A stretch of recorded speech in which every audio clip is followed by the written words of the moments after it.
तो आदाब, नमस्कार, गुड इवनिंग, सत श्री अकाल। एक बार फिर आप तमाम लोगों का स्वागत है क्राइम तक की कहानी के इस एपिसोड में। नए साल का जश्न, नए साल का मूड, नए साल का माहौल जारी है अभी, क्योंकि नए साल का ये पहला ही हफ्ता चल रहा है और शुरुआत हो चुकी है 2020 की।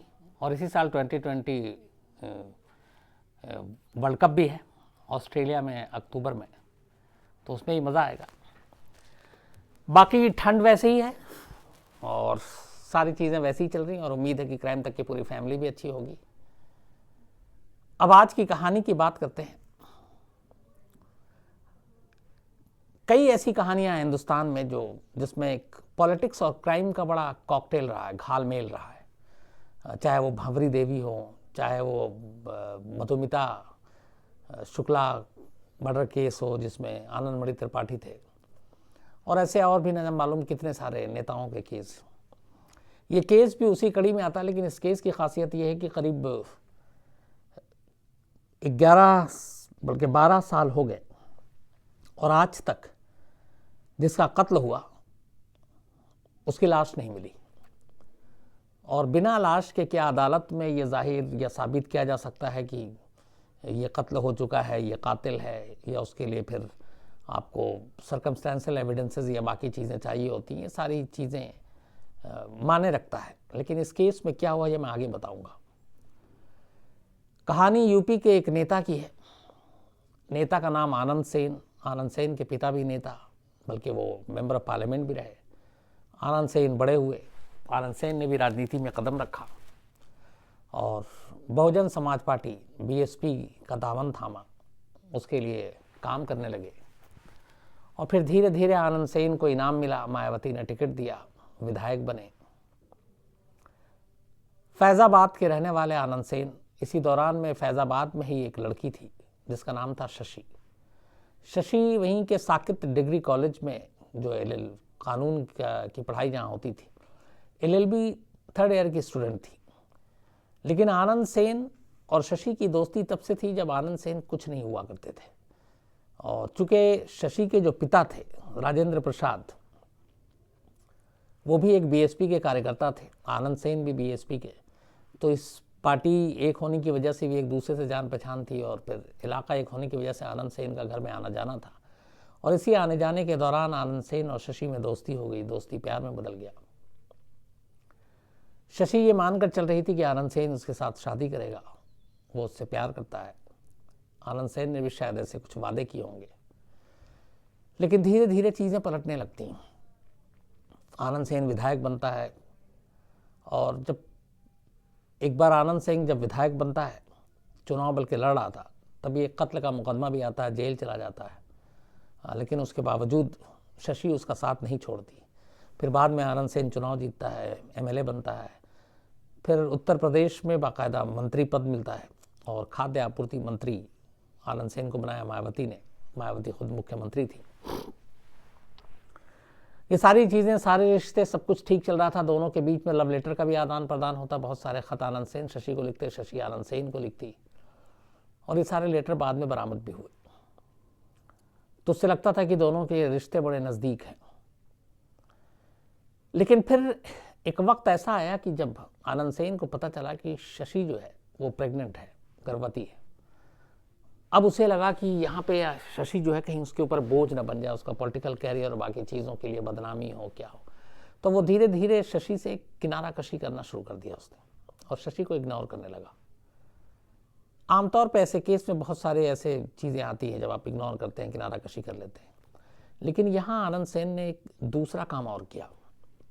आनंद सेन का एक बहुत करीबी ख़ास राजदार था, विजय सेन, जो उसका ड्राइवर भी था। तो आनंद सेन ने अब शशि से छुटकारा पाने के लिए विजय सेन को एक मोहरे के तौर पे इस्तेमाल किया।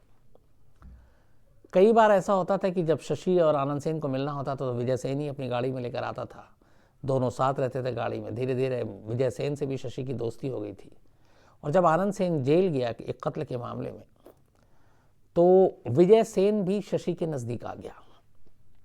ये बात आनंद सेन को भी पता थी और वो चाहता था, इसलिए चाहता था ताकि शशि कभी कल को खड़ी हो और शादी के लिए फोर्स करे तो वो इन चीज़ों का इस्तेमाल कर सके कि तुम्हारा विजय सेन के साथ रिश्ता है और विजय सेन के साथ दोस्ती है। लेकिन कहते ये भी कि उसने जानबूझ के विजय सेन को एक चारे के तौर पर इस्तेमाल किया था। तो ये सारी चीज़ें चलती रहीं। उसके बाद वो जेल से बाहर आया। अब शशि चाहती थी कि शादी हो, लेकिन वो टालता रहा। तभी तारीख आती है 23 अक्टूबर 2007। 2007 को शशि अपने घर से निकलती है सुबह करीब 9 बजे।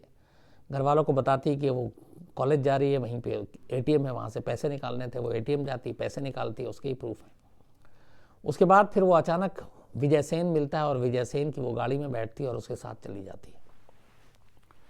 विजय सेन उसको फैजाबाद शहर में ही एक कंपनी बाग है, वहाँ ले जाता है, उसके साथ वहाँ रहता है काफ़ी देर तक।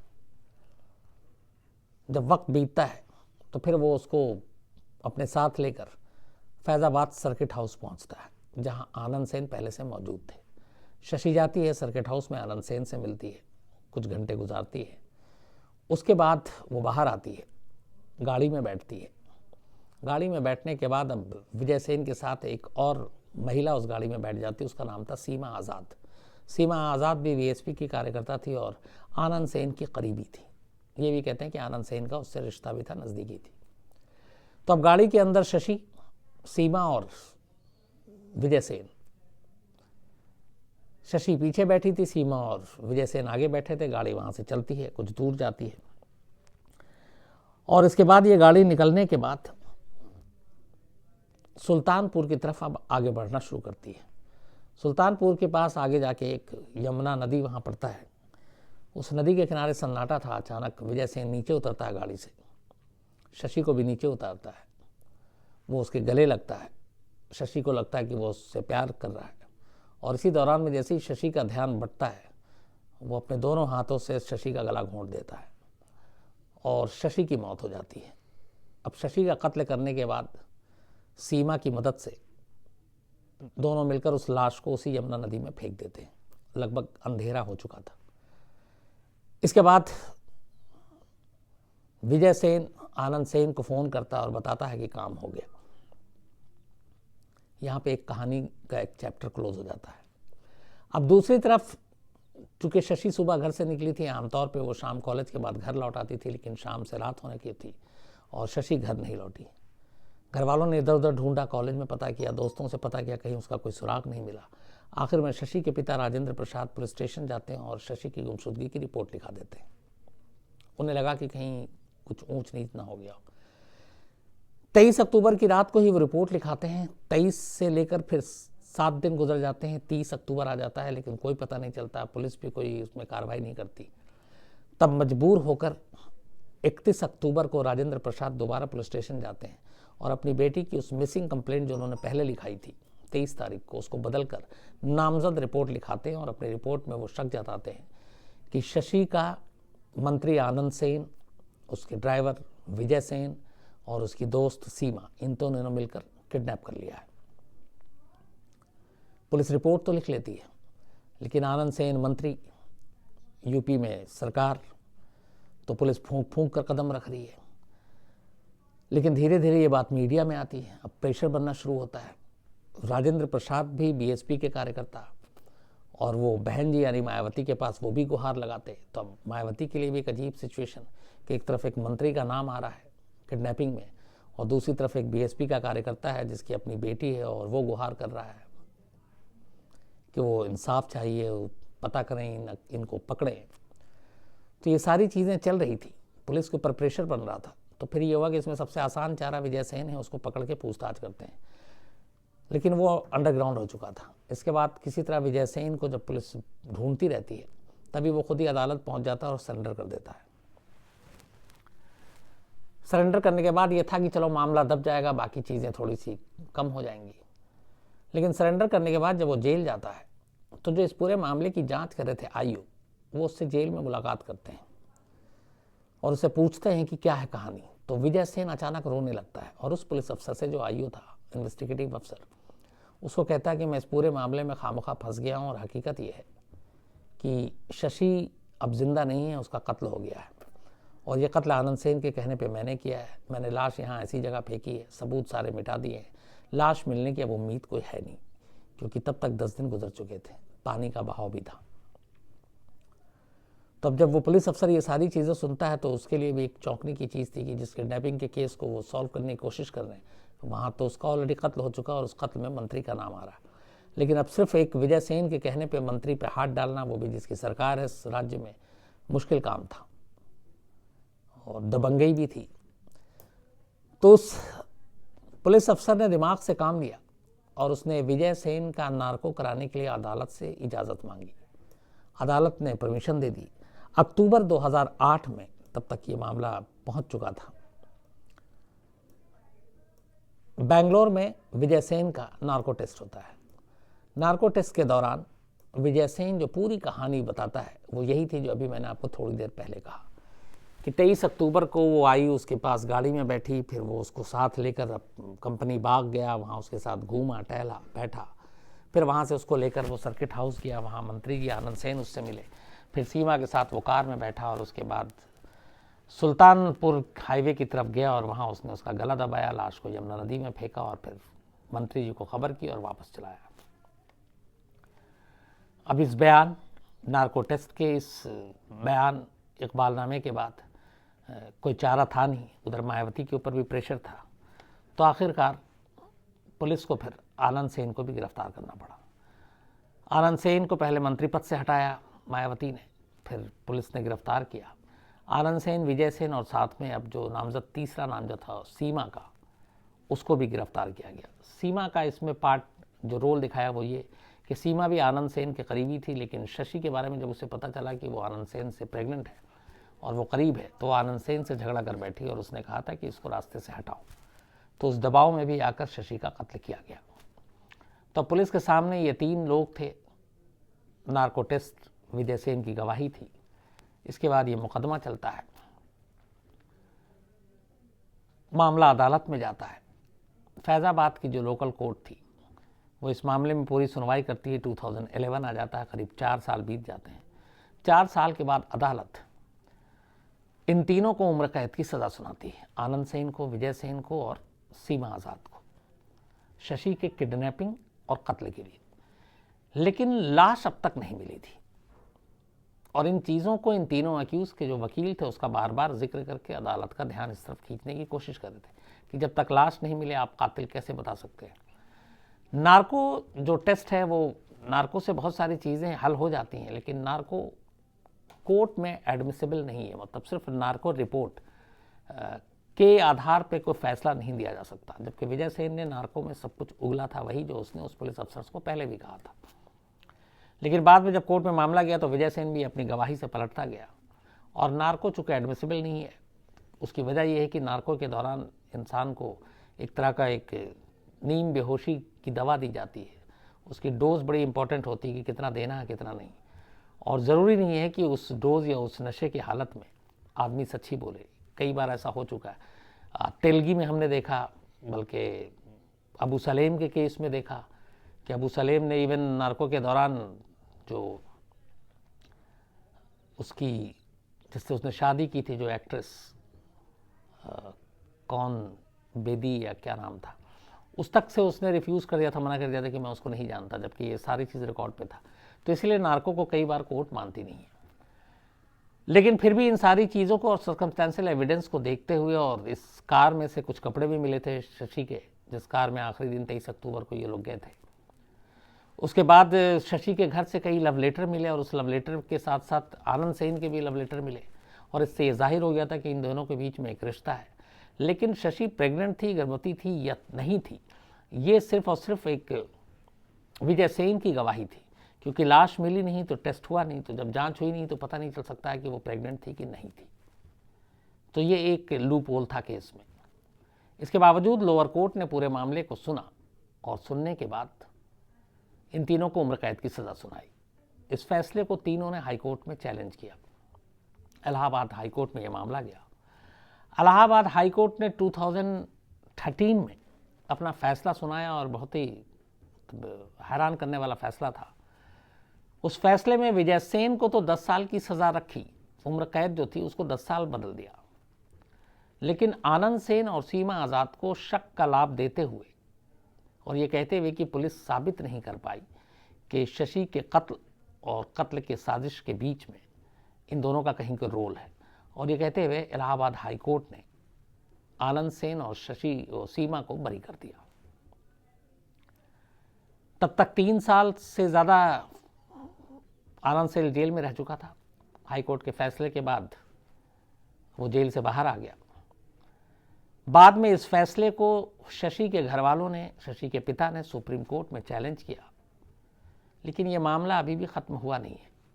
बट चूंकि वो उधर हाई कोर्ट से बरी हो चुका था, उसके बाद बाकायदा फिर वो राजनीति के मैदान में उतरता है। अभी 2019 का जो चुनाव हुआ, जनरल इलेक्शन, उसमें फैज़ाबाद से वो लोकसभा का चुनाव आनंद सेन फिर लड़ा और इस बार वो गठबंधन का उम्मीदवार था, जिसमें कांग्रेस, एसपी, बीएसपी सारे मिल के जो गठबंधन बना था, लेकिन वो दूसरे नंबर पे रहा। बीजेपी वहाँ से जीती और गठबंधन की हार हुई तो आनंद सेन नंबर 2 पे रहा था, लेकिन काफ़ी वोट भी मिले थे। तो कुल मिला के ये है कि आनंद सेन बाहर है। हाई कोर्ट के हिसाब से उसको जो गुनाह में शामिल होना या उसकी साजिश को लेकर जो सारी चीज़ें थी वो पुलिस साबित नहीं कर पाई, और इसीलिए और इस पूरे केस में जो पूरे जजमेंट में आया उसमें एक चीज़ जिसका बार बार जिक्र किया गया वकीलों के ज़रिए, वो ये था कि शशि का कत्ल हुआ। कत्ल करने की, क्योंकि शशि के कत्ल की बात घर वालों ने भी रिपोर्ट में नहीं लिखाई, उन्होंने ये लिखाया कि शशि 23 अक्टूबर को गायब हो गई थी। हाँ, ये शक जताया गया जो दूसरे 31 अक्टूबर की रिपोर्ट थी एफआईआर में कि आनंद सेन, विजय सेन और सीमा आज़ाद, ये 3 ऐसी हैं जो उन्होंने उनकी बेटी को गायब किया, किडनैप किया, पर मर्डर की बात नहीं थी। शशि के कत्ल की पहली बार बात और इकलौता जो है जिसने खुलासा किया वो विजय सेन था, जिसने उस आईओ के सामने किया जेल में, और जिसने नार्को टेस्ट के दौरान किया। विजय सेन ने यह भी कहा था कि जब उसने कोर्ट में अचानक सरेंडर किया तो उसे सरेंडर करने के लिए भी आनंद सेन ने कहा था। उसकी वजह ये थी कि आनंद सेन नहीं चाहता था कि विजय सेन पकड़ा जाए और पुलिस उसको टॉर्चर करे और पुलिस इंट्रोगेशन, पुलिस हिरासत में उससे पूछताछ तो हो सकता है सच उगल दे, तो इसीलिए उसने सरेंडर किया ताकि पुलिस ज़्यादा पूछताछ न कर पाए। लेकिन उस आईओ ने के सामने जब वो उगला और फिर उसके बाद नार्को में ये चीज़ें उसने दोबारा कन्फर्म की, तो पहली बार विजय सेन ही था जिसने शशि के कत्ल की बात को आम किया था।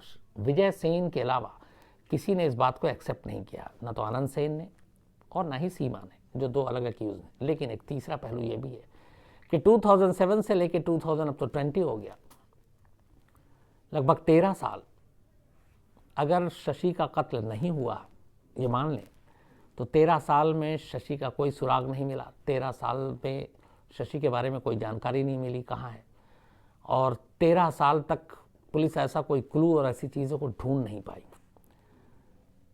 हालांकि कानून ये भी कहता है कि अगर एक शख्स जो 7 साल तक गायब हो और 7 साल तक कोई केस चल रहा हो और उसका पता ना चले तो 7 साल के बाद उसे मुर्दा करार दिया जा सकता है। ये उन केसों में लागू होता है जैसे सपोज कोई गवर्नमेंट एम्प्लॉई है, इंश्योरेंस है, तो उसको क्लेम करने के लिए कि अगर ये गायब है, उसकी लाश भी नहीं मिली, उसकी मौत की तस्दीक नहीं हो रही है, तो वहाँ पे कानून ये कहता है कि आप 7 साल तक कोशिश करते रहिए, उसे ढूंढते रहिए। अगर 7 साल तक नहीं मिलता है तो 7 साल पूरा होने के बाद फिर आप माना जा सकता है कि वो अब इस दुनिया में नहीं है, तो उसकी जो भी ड्यूज़ हैं उसके एज ए सरकारी नौकर या फिर इंश्योरेंस के या बाकी चीज़ों के, फिर वो उसको मिलना चाहिए और देना चाहिए। तो यहाँ करीब 13 साल हो गए, शशि का कोई सुराग नहीं मिला, और शशि का सुराग नहीं मिला, शशि की लाश नहीं मिली, इसका कहीं ना कहीं आनंद सेन और सीमा को फ़ायदा मिला। लेकिन अब तीसरी चीज़ यहाँ पे ये आती है कि फिर 10 साल की सज़ा विजय सेन को क्यों? अगर कत्ल की बात करें और कत्ल में शामिल नहीं तो विजय सेन क्यों? दूसरा ये कि अगर विजय सेन को कातिल मान लेते हैं और विजय सेन ने कत्ल किया है तो मोटिव क्या था? क्योंकि शशि और आनंद सेन के रिश्ते जग जाहिर थे, जो पुलिस के हाथ सारे लेटर मिले, लव लेटर मिले, उससे भी उनके रिश्ते इस्टेब्लिश हो रहे थे। तो फिर ये 10 साल की सज़ा क्यों है? तो फिर तीनों बरी होने चाहिए, और अगर इस साजिश में शामिल थे तीनों तो तीनों को सज़ा होनी चाहिए। इसी को ग्राउंड बनाते हुए और इसी को कहते हुए कि मुझे इंसाफ नहीं मिला, शशि के जो पिता हैं राजेंद्र प्रसाद जी, उन्होंने इस फैसले को सुप्रीम कोर्ट में चैलेंज किया। आखिरी फैसला क्या होता है, क्योंकि सम्मन भी आया है और वो शायद अभी मामला चल रहा है, लेकिन इस पूरे केस का पर्दा कहाँ जाकर गिरता है मुझे लगता है इसके लिए हमें थोड़ा और इंतज़ार करना पड़ेगा। तो तो ये थी पूरी कहानी यूपी के एक नेता की, उसके इश्क की, कत्ल की, किडनैपिंग की और उसकी साजिश की। फिर किसी और कहानी के साथ आपसे मुलाकात होगी रात 9 बजे। तब तक अपना ख्याल रखिए, अच्छे रहिए। Thank you very much.